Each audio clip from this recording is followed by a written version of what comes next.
Okay. Yes, here we are. Hare Krishna. Hare Krishna, all the devotees. Thank you so Hare much. Krishna. Wow. Thank you so much for joining us today. Yeah. Thank you. Hare Krishna. Sarvam Shri Krishna Arpanamastu. Today,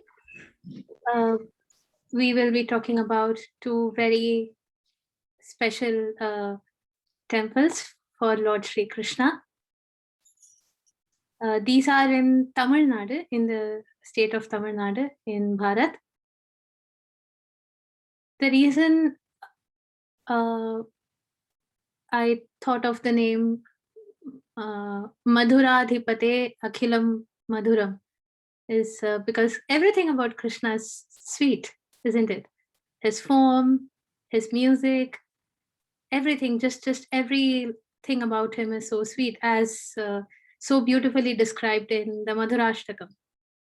So every verse in the Madhurashtakam ends with the line Madhuradhipate Akhilam Madhuram. So he is a lord of true sweetness, and everything about him is sweet. Akhilam Madhuram. So two temples in focus today. The first one is a temple dedicated to a very rare form of Krishna, not usually worshipped in temples, that of Krishna dancing on the hoods of the snake Kalia or Kalinga. And therefore, at this temple, Krishna is known as Sri Kalinga Nattana Perumal. The word Perumal in Tamil means Lord or Supreme Master. And Nattanam means dance.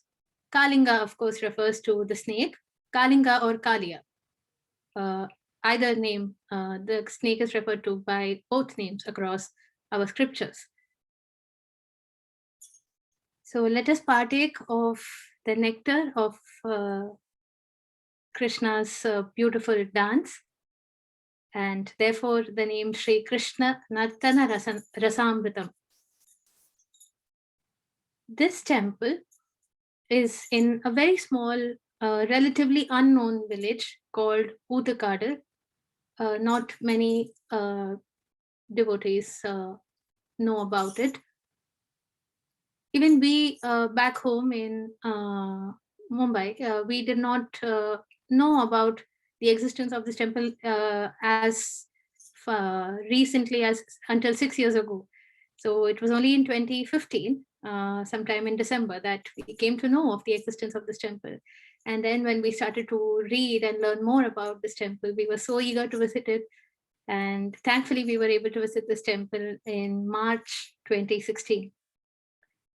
It's a very small temple, but so beautiful. Krishna's form is so very enchanting. We'll learn more about that form of Krishna very shortly. So the village, Udakadu, is about 12 to 14 kilometers southwest of the town of Kumbakonam in the Indian state of Tamil Nadu. It is famed for its beautiful temple dedicated to Krishna dancing on the hoods of the snake Kalia. And hence, as I mentioned earlier, Krishna is known as Sri Kalinga Nattana Perumal, or the Lord who dances on the hoods of Kalinga. It is said that Devarishi Narada once prayed to the Lord at this place to provide water for all the living beings. There might have been a shortage of water at that point, which is why Devarishi Narada prayed to the Lord. And immediately, in answer to Devarishi Narada's prayers, a pond appeared from an underground spring. And therefore, the place came to be known as Udakadu. So Uda means flow of water or spring in Tamil. And Kadu literally means forest. So at that point, giving the name Kadu may have been indicative of limited human habitation in those days. This was so many years ago. And it is said that the place was also once home to numerous flowering plants, like so many flowering plants, all growing close together, so that they resembled a literal forest of flowers. And therefore, the place was also known at one point of time as Pushpa Vanam. Pushpa meaning flowers, and Vanam meaning forest. The story goes that in a nearby village, so this village is called Utakadal. So there is a nearby village called Avur, where there is a very ancient temple for Lord Shiva called the Kailasanatha temple. So it is said that at that Kailasanatha temple for Lord Shiva, the two daughters of the divine wish fulfilling cow, Kamadhenu or Surabhi, who were called Nandini and Patti, they used to provide milk to Lord Shiva every day. And they also used to graze over to this place, Udakada, which was then known as Pushpavanam. And because there were flowers in abundance, they used to also collect flowers from this place and offer them to Lord Shiva. At that point of time, this temple for Krishna, was not in existence.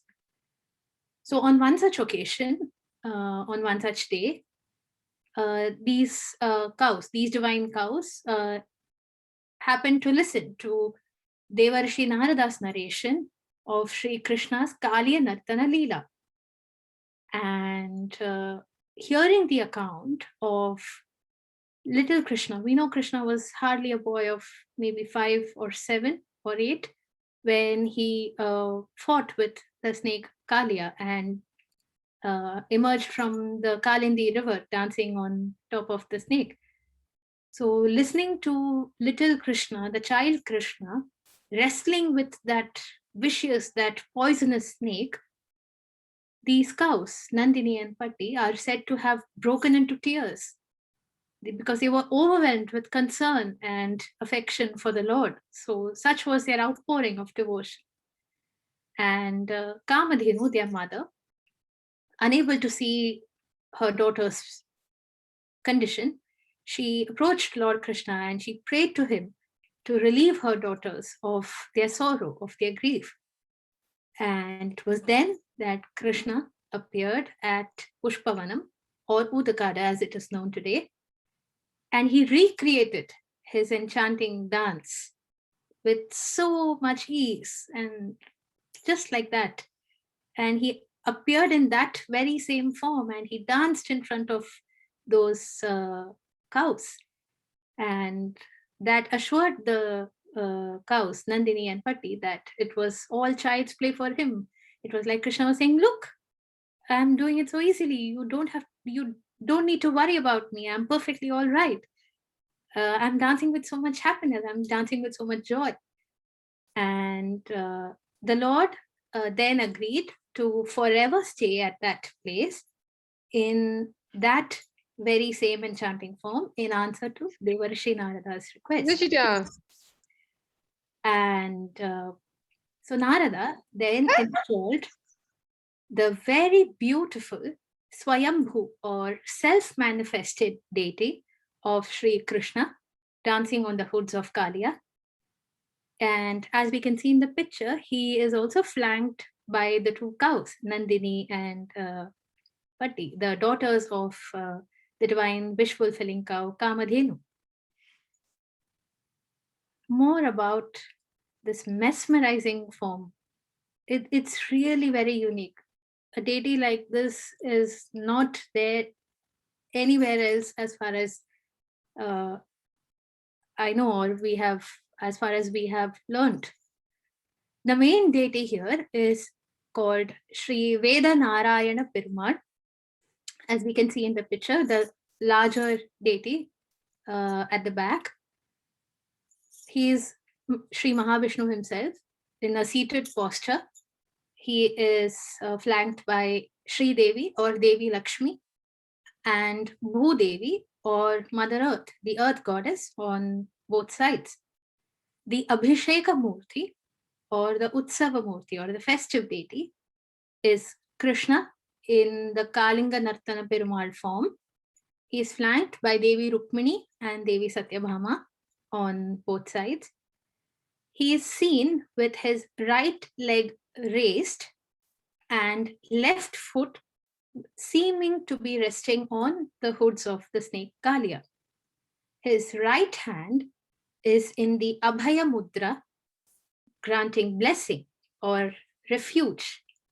So Bhaya means fear. So Abhaya means free from fear. So it's like he's saying, when I'm here to bless you, I'm here to protect you, you have nothing to fear. And so his right hand is in the Abhaya Mudra, and the thumb of his left hand is holding the tail of Kalia.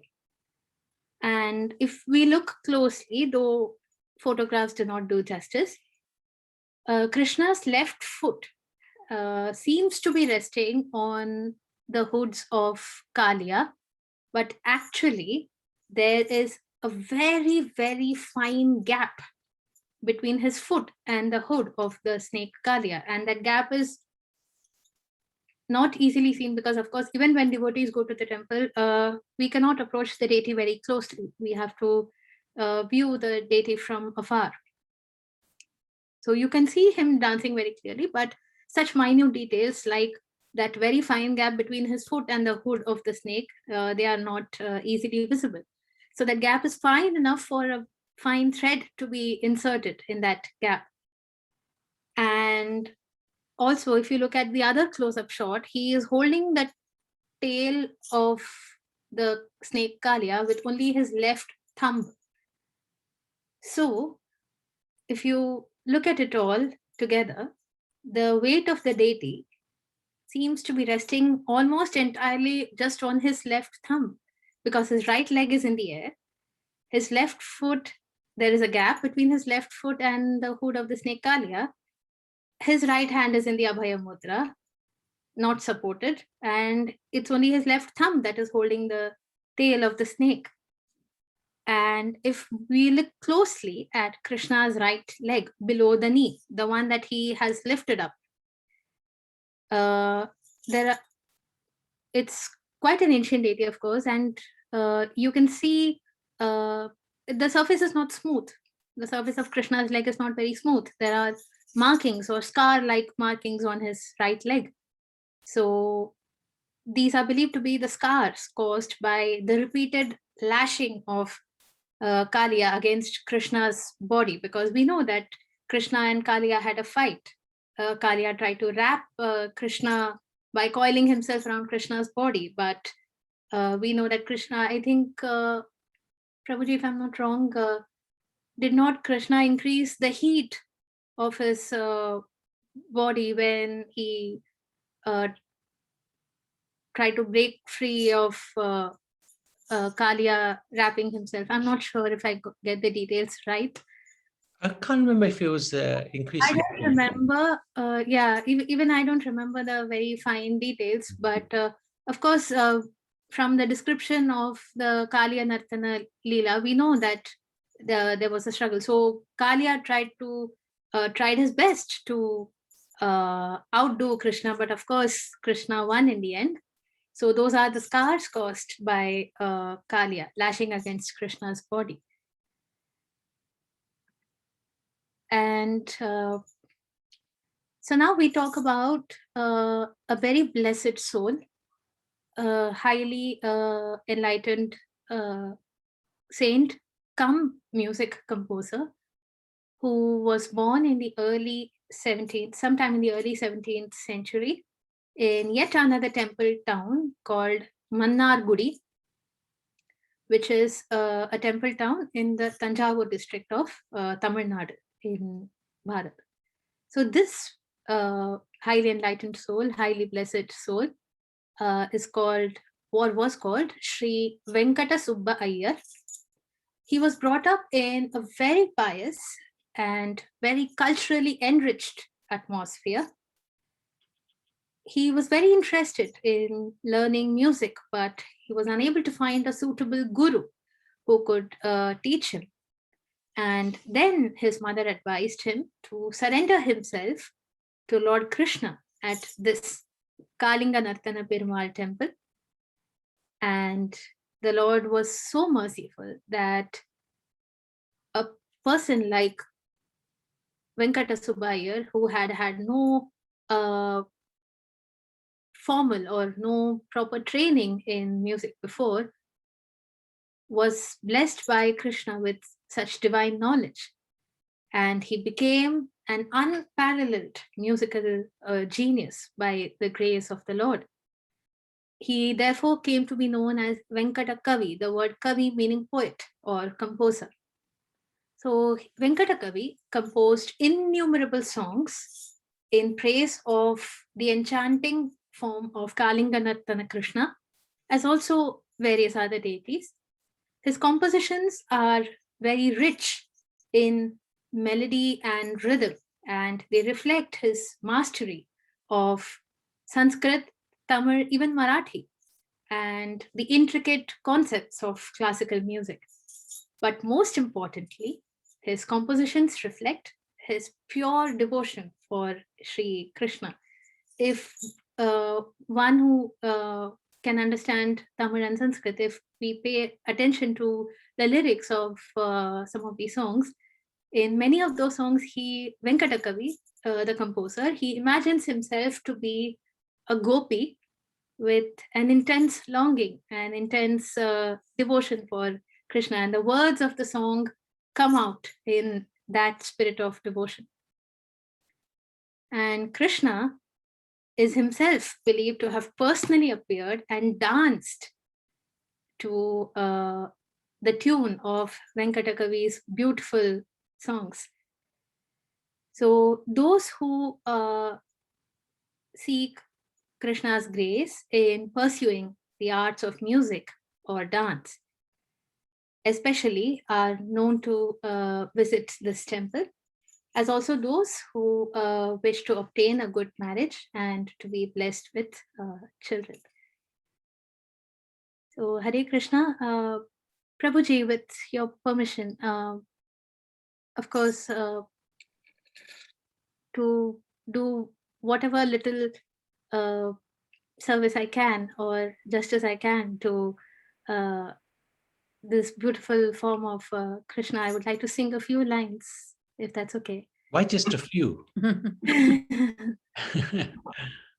I still have very fresh memories of the time we visited this temple. It was actually, we were lucky to have reached the temple, because in Bharat or most temples, we know that they open quite early in the morning, and then they close for some time in the afternoon, and then they reopen in the evening. So the time at which we reached that temple was almost the temple was about to close. There was hardly anybody there.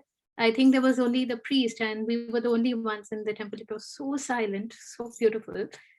And the temple was recently renovated, I believe, when we went there. So the paint and the colors were also fresh and beautiful. And a few lines from some of Venkata Kavi's compositions, they have been painted on the walls in the temple. So yes, Very Prabhuji. good. Yes, please go ahead. Lines, Prabhuji. I'll try to briefly explain the meaning of the lines that I sing. Of course, because those songs are quite long, it takes quite some time. So the first one is called Alaipayude Kanna.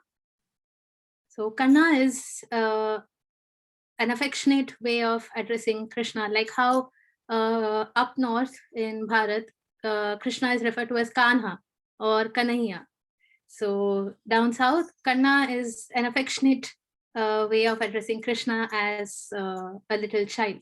So the song Alai Payude Kanna means, the word Alai means waves, and therefore the line Alai Payude Kanna Yen Manam Alai Payude. So it's the Kavi, the composer, he's addressing Krishna as Kanna and saying that my mind overflows, my heart overflows with waves of devotion, waves of pleasure when I see you.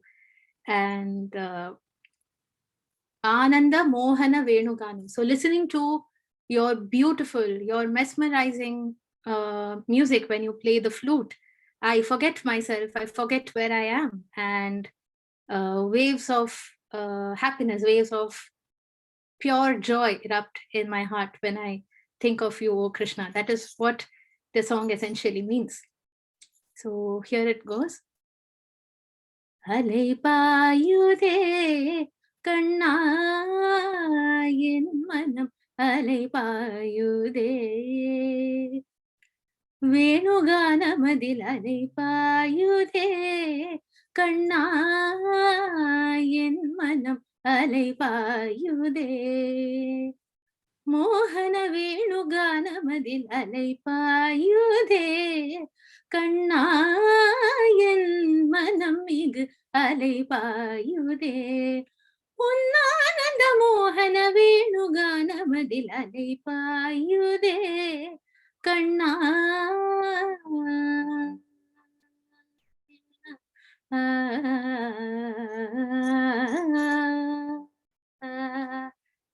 So this is one of just Very nice. Thank you, Prabhuji. Hare Krishna. This is just one of the songs. About 500 of Venkata Kavi's compositions are available today, passed on from generation to generation by his descendants. Though he himself, to my knowledge, he never married, but descendants in the sense children of his relatives or siblings or cousins. And so this was about the Kalinga Nartana Perumal temple. It's a beautiful, beautiful temple. Very, very small, very relatively unknown, but the beauty of Krishna here is unmatched. Very, very rare form, not usually worshipped in temples. Yeah, no, thank you for sharing. Very, very interesting. Thank you, Prabhuji. Hare Krishna. So I will, yes. So the next temple, let me just open it up again.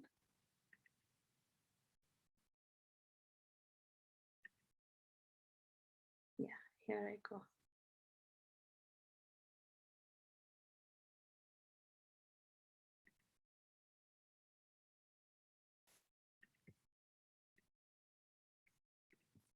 So the next temple is, are the devotees able to see my screen?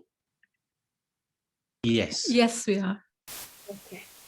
So the next temple is the Sri Vidya Rajagopala Swami temple at a very beautiful town called Rajamannargudi, again in the state of Tamil Nadu in Bharat. So the photo that you see is of the Utsava Murti or the Abhisheka Murti of, or the festive deity of Krishna at this temple. And at this temple, he is known as Rajagopala Swami or Sri Vidya Rajagopala Swami. I will explain why he is known by that name shortly. So Rajamannargudi is a temple town in the Tanjavur district of Tamil Nadu. It's a huge, huge temple complex rather, spread over 33 acres of land with 16 temple towers called as Gopuram in Sanskrit or Tamil, 24 shrines spread across the temple complex in total, and 9 holy or sacred temple tanks. The tallest temple tower, or the main entry tower through which one enters the temple complex, called the Rajagopuram, stands at 154 feet in height. The main temple tank, so there are 9 temple tanks in total. The foremost among them, called the Haridra Nadi, covers nearly 24 to 25 acres. So out of the total 33 acres, about 24 to 25 acres is occupied by this one temple tank alone. This palatial temple is dedicated to Sri Rajagopala Swami, an enchanting form of Sri Krishna, as a cowherd. So Gopala means cowherd. And therefore Raja Gopala means the king of cowherds. The place is also known as Dakshina Dwaraka or Dwaraka of the South. In ancient times, it was also known as Champakaranyam or a forest of Champaka trees or Swarna Champa trees. So the Swarna Champa flower, which is golden yellow in color, it's got very long petals and very, very strong, very beautiful, very sweet fragrance to it. In Hindi, it's called Swarna Champa, and in Sanskrit, it's called Champakam. And in Tamil, I think it is called Shembagam. So this place used to be a forest, a literal forest filled with Swarna Champa trees, and therefore it used to be called Champakaranyam. So there are inscriptions, there are stone inscriptions, of course, in this temple complex, which date back to sometime in the 11th century. So the then Chola king, the king of the Chola dynasty at that time, called Rajadhiraja Chola the first, he was instrumental in the development of this village, and therefore the village in those days was also referred to as Rajadhiraja Chaturvedi Mangalam. So the name Chaturvedi Mangalam indicates that the town was once a center for scholars learned in the four Vedas. The main deity here is Sri Paravasudeva Perumal, Sri Mahavishnu, standing tall at about 12 feet or so, flanked by Sri Devi or Devi Mahalakshmi and Bhudevi or Mother Earth or the Earth Goddess on both sides. He is seen holding a Shankha, Chakra, and Gada and blessing devotees with his lower right hand. The Utsava Murti or the Abhisheka Murti is Sri Rajagopala Swami, after whom the temple takes its name. Sri Rajagopala Swami is seen as a very charming, very beautiful cowherd boy, leaning against a cow with his left hand and holding a whip in his right hand. Usually, he is seen very simply dressed in a turban around his head and a single cloth wrapped around his waist with an ornamental belt and a bunch of keys tucked in. Two very beautiful, very adorable little calves are also seen standing beside the Lord. Sri Rajagopala Swami is seen wearing different earrings in each ear. So he does not have the same earrings in both the ears. In one ear, he has one type of earring, and the other, he has a completely different type of earring. And there's a very interesting story behind this. So it goes that the main temple tank that I mentioned earlier, the Haridra Nadi, which occupies almost 24 to 25 acres out of the total land over which the temple complex is spread. It is said that Krishna and the gopis used to have their daily bath in that tank. And because they used to smear turmeric on their bodies while taking baths, the water of the tank used to turn yellow because of the turmeric that they used while bathing. And turmeric is called Haridra in Sanskrit. And therefore, the tank itself is known as Haridra Nadi. So the story goes that once Krishna and the gopis had a contest. So who is going to be the first who finishes bathing and dresses up nicely? And mind you, the person had to dress up correctly, like having all the right ornaments in the right places and wearing their clothes correctly. And that person would also have to finish taking bath and dressing up first. So the person who would do that would be the winner of that contest. So Krishna and the gopis, they all got into that competitive spirit, and they were all hurriedly taking their bath and getting dressed. And then Krishna, it is said that Krishna saw that one of the gopis was about to win. She was almost nearly ready, and she had taken a bath, she had put on her clothes, and she was wearing her ornaments. And then Krishna thought, one more moment and that gopi would have won. And he thought, no, I will not allow that. And what he did was, he wore his own earring in one of his ears, and it said that playfully, on purpose, instead of wearing his own earring in the other ear, he picked up one of that gopi's earrings and wore it himself. So now that gopi would be missing one of her own earrings. So her, as per the conditions, as per the rules of the contest, her dressing wouldn't be complete. So so devotees, while narrating this, they very playfully say that Krishna knew that somehow or the other, he did not want the gopis to win, and therefore he did that. But eventually, whatever Krishna does is beautiful, isn't it? If we were to do that, if we were to wear something in one hand or something in one ear and something else in the other, we would look like clowns. But whatever Krishna does is beautiful. It's his ornament, isn't it? If he does something out of the ordinary, it's his ornament. Exactly.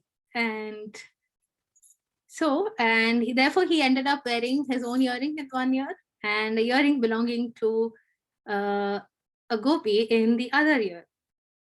And therefore, even while decorating the Lord daily, the temple priests, they dress him up accordingly. They put one type of ornament in one ear and a completely different type of ornament in the other ear. Just a second. Okay. Sorry, I must actually confess that this presentation isn't complete, but I'll explain whatever I can anyway. So then reason Krishna is called Sri Vidya Rajagopala Swami is because there is believed to be a Sri Chakra or a Sri Yantra under his lotus feet in the sanctorum. So the Sri Chakra or the Sri Yantra is a very important symbol representing the primordial, the energy, the creative energy of the Lord that is responsible for the origin, the creation, the maintenance, and the destruction of this entire universe. And those who worship a form of Shakti or Devi Durga called Lalita Tripura Sundari, the Sri Chakra plays a very important part in their worship. So at this temple of Krishna, there is believed to be a Sri Chakra or a Sri Yantra under Krishna's feet in the sanctum sanctorum. And that Sri Chakra is said to depict the essence of true knowledge, or Sri Vidya, as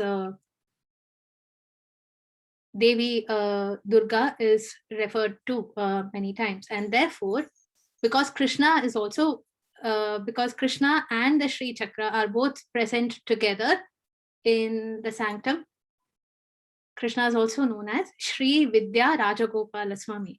So I remember when we were children back home in Bharat, we were taught this very beautiful verse as school-going children, and we used to recite it before every important exam or test, so that Krishna would bless us with good memory and the ability to study well. So that verse goes like, Krishna Krishna Hare Krishna Sarvatnya Tvam Prasidame Rama Ramana Vishwesha Vidyamashu Prasidame. So it says, it means Sarvatnya. The word Sarvatnya means he who is all knowing. He who is omniscient, he who knows everything that has happened in the past, what is happening in the present, and what is going to happen in the future. So that as a devotee, we are addressing Krishna and telling him, "O all-knowing one, O supreme being, you are the embodiment of all knowledge. Please bless us with at least a fraction of that knowledge, so that we may always be on the right path." It's a very beautiful verse. I'll make it a point to share it at some point in the future. That'd be good. Yes, Prabhuji.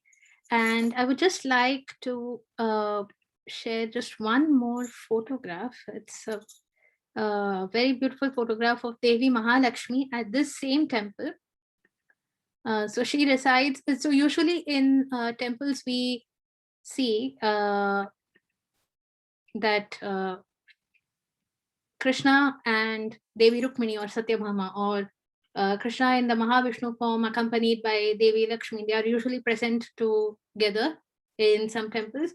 But in many other temples, Mahavishnu is seen in a separate shrine, and Sri Devi or Devi Mahalakshmi is seen present in another shrine in the same temple complex. So that is the case here as well. So this is a photograph of the festive deity of Devi Mahalakshmi at this temple. And as we saw earlier, this place used to be called Champakaranyam because it used to be a forest filled with trees bearing the Swarna Champa flowers. And therefore, Devi Mahalakshmi is also known here as Senkamalavalli Tayar, Tayar meaning mother, addressing mother out of respect. So Senkamalam indicates the Swarna Champa flower that used to grow in abundance at this place at one point of time. She is sometimes she is also known by the Sanskrit version of her name, Hemambujavalli Tayar. So Hemambujam also means golden lotus in one sense. So I just wanted to share this picture because it's very beautiful, very beautifully dressed deity of Devi Mahalakshmi. Amazing. Mm-hmm. It's a very beautiful temple. There have been many beautiful musical compositions in praise of this Rajagopala form of Krishna as well. It's a very popular place of worship. We haven't been there, of course, but I've read about it and now I really want to go, but let's see where time takes us. Thank you, devotees. Thank you so much for listening patiently. I hope, I know the presentation was incomplete. I did not have all the details together, but I hope I've been able to do whatever best I can. Yes, very, very good. Amazing. Thank you. Thank you so much. Perfect. Thank you. Shruti, we can't fault it. You are always so good.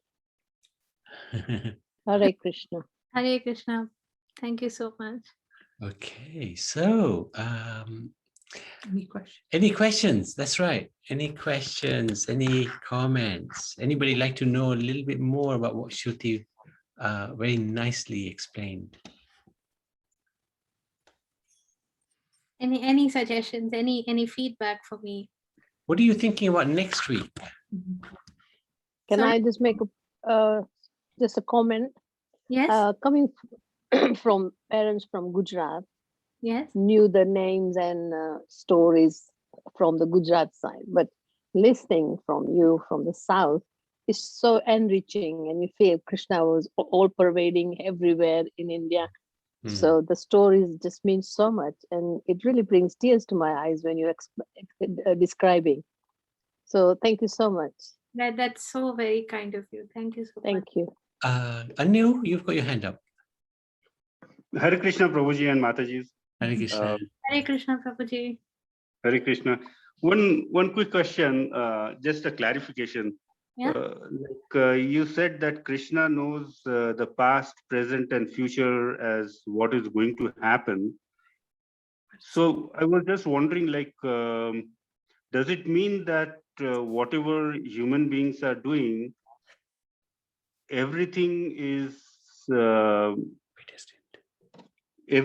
known that this is going to happen? No matter what one does, that is going to happen. If that is going to happen, then people may start stopping their current good acts. Like, I'm just trying to understand that thing. Yeah. Why bother? Because it's going to happen anyway. Whatever happens is going to happen anyway. The thing is, we can change our destiny. When we say Krishna knows past, present, future, he knows the future, but the future can still be changed. This is the most amazing thing about the Supreme Lord. Nothing is predestined. We have the destiny in our own control. But whatever we do now, he knows what's going to happen. It's like, but we can still change what's going to happen, but he'll still know that change. This is the thing about the Lord. He's omniscient. He knows everything. So it's not that we can't change our future. We can change our future. We can change our destiny by, but, and as soon as, then the Lord also takes that into account immediately. As soon as we change our desire, and that if we change our desire from bad karma to devotional service, for example. Yeah. It's a big change, right?